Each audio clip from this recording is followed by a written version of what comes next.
CPM-ൽ LDF convener EP ജയരാജനെതിരെ അണിയറ നീക്കങ്ങൾ ശക്തമാകുന്നു. ലോക്സഭാ തെരഞ്ഞെടുപ്പിലെ തോൽവി വിലയിരുത്താൻ ചേർന്ന ജില്ലാ കമ്മിറ്റി യോഗത്തിൽ EP ജയരാജനെതിരെ അതിരൂക്ഷമായ വിമർശനമാണ് ഉയർന്നത്.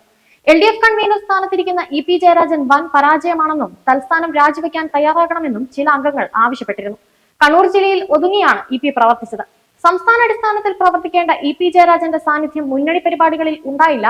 കാസർഗോഡ് മണ്ഡലത്തിൽ തെരഞ്ഞെടുപ്പ് ചുമതലയുണ്ടായിരുന്ന EP-ക്ക് സ്വന്തം മണ്ഡലമായ കല്യാശ്ശേരിയിൽ നിന്ന് പോലും ഉണ്ടായ വോട്ട് ചോർച്ച തടയാൻ കഴിഞ്ഞില്ല. പാർട്ടിയെയും മുന്നണിയെയും നിരന്തരം പ്രതിസന്ധിയിലാക്കുന്ന പ്രസ്താവനകളാണ് EP ജയരാജൻ നിരന്തരം നടത്തിയതെന്ന് കണ്ണൂർ ജില്ലാ കമ്മിറ്റിയിലെ മുതിർന്ന നേതാക്കളിൽ ഒരാൾ പറഞ്ഞു. മുസ്ലിം ലീഗിനെ മുന്നണിയിലേക്ക് ക്ഷണിക്കുന്ന വിധത്തിൽ EP 3ലേറെ തവണ പ്രസ്താവന നടത്തി. പാർട്ടി സംസ്ഥാന സെക്രട്ടേറിയറ്റിൽ വിമർശനം ഉയർന്നിട്ടും ഈ കാര്യത്തിൽ പിന്നോട്ട് പോയില്ല. BJP സ്ഥാനാർത്ഥികളിൽ യോഗ്യന്മാരുണ്ടെന്ന EP-യുടെ പ്രസ്താവന തെരഞ്ഞെടുപ്പ് കാലത്ത് അണികളിൽ ആശയക്കുഴപ്പമുണ്ടാക്കി. കേരളത്തിൽ തെരഞ്ഞെടുപ്പ് പോരാട്ടം LDF-ഉം BJP-യുമാണെന്ന് മാധ്യമപ്രവർത്തകരോട് പ്രതികരിച്ചത് ആർക്കാണ് ഗുണം ചെയ്തതെന്ന് ആലോചിക്കാം.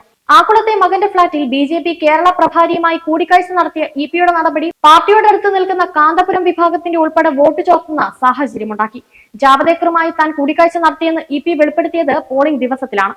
മാധ്യമങ്ങൾ ഇത് വലിയ വാർത്തയാക്കിയതോടെ പാർട്ടിയെക്കുറിച്ചുള്ള അവമതിപ്പുണ്ടാക്കി.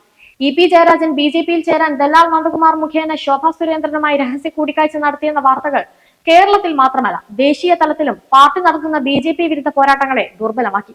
EP-ക്കും കുടുംബത്തിനും പങ്കാളിത്തമുള്ള വൈദേകം റിസോർട്ട് BJP നേതാവ് രാജീവ് ചന്ദ്രശേഖറിന്റെ ഭാര്യയ്ക്ക് പങ്കാളിത്തമുള്ള നിരാമയെ ഏറ്റെടുത്തത് വലതുപക്ഷ മാധ്യമങ്ങൾ വലിയ വാർത്തയായി ആഘോഷിച്ചു. തെരഞ്ഞെടുപ്പ് പരാജയത്തിന് മുഖ്യ കാരണമായി EP ജയരാജനെ പ്രതിക്കൂട്ടിൽ ചർച്ചയിൽ പങ്കെടുത്തപ്പോഴും കേന്ദ്ര കമ്മിറ്റി അംഗമായ EP ജയരാജന് അനുകൂലമായ ഒരു വാക്ക് പോലും അവലോകന യോഗത്തിൽ പങ്കെടുത്ത സംസ്ഥാന സെക്രട്ടറി MV ഗോവിന്ദൻ പറഞ്ഞില്ലെന്നതാണ് ശ്രദ്ധേയം. എന്നാൽ മുഖ്യമന്ത്രി പിണറായി വിജയനെതിരെയുള്ള വിമർശനങ്ങൾ പ്രതിരോധിക്കുകയും ചെയ്തു. മുഖ്യമന്ത്രി പിണറായി വിജയൻ പോലും കൈവിട്ട പാർട്ടിയിലെ കരുത്തിന് സ്വന്തം തട്ടകത്തിൽ പോലും കാലിടറുന്ന കാഴ്ചയാണുള്ളത്.